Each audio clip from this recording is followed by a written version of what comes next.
সঙ্গে এইচআই এর রিয়াকশান কি, অনেক কম্পিটিটিভ পরীক্ষায় কোশ্চেনটা এসছে।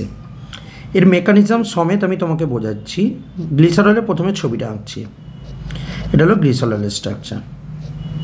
এবার দেখো, যখন এটার সঙ্গে ইনিশিয়ালি এইচআই এর সঙ্গে রিয়াকশান হবে তখন কি হবে, এইচ আর ওইচ মিলে ওয়াটার বেরিয়ে যাবে। শুধু একটা ওইচের জায়গা হবে না, যতগুলো ওইচ আছে আমি একটা জায়গায় দেখিয়েছি, আর বাকি ওইচগুলোতেও একই ধরনের ঘটনা ঘটবে। ক্লিয়ার? নেক্সট স্টেপে কী আছে, এইচআই দিয়ে হিট করা হয়। হিট করলে কেমন ঘটনা ঘটবে, হিট করলে এই আয়োডিনের বন্ডটা এইখানে আসবে, এই আয়োডিনটা বেরিয়ে চলে যাবে। তাহলে স্ট্রাকচারটা এরকম হচ্ছে CH2 ডবল বন্ড CH, এখানে CH2 আর হচ্ছে I, রাইট?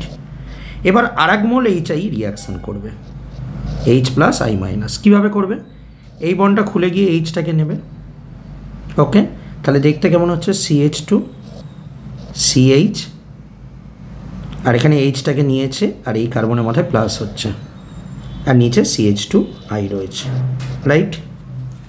নেক্সট স্টেপে কী হবে, নেক্সট স্টেপে যেটা ঘটবে, এই I মাইনাসটা গিয়ে এই প্লাসটার কাছে চলে আসবে। তাহলে স্ট্রাকচারটা আমার কাছে এরকম দেখতে হচ্ছে এখন, ওপরটা CH3 CHI আর CH2I, রাইট? এবার দেখো, ঠিক যেমন তুমি এই স্টেপটা যে কাজটি করেছিলে, এই যে গোল পাকালাম, ঠিক একই কাজটা আমরা এই জায়গাটায় করব। এই আয়োডিনের বন্ডটা পড়বে, এটা বেরিয়ে যাবে, কারণ হিট করা আছে রিয়াকশানটা। ওকে, তাহলে CH3 CH double bond CH2। ওকে, এবার আরেক মোল এইচআই রিয়াকশান করবে। বুঝতেই পারছো এখানে CH3 পুশ করছে, সো মার্কনিভ রুল অনুসারে এই বন্ডটা এইখানটা খুলবে।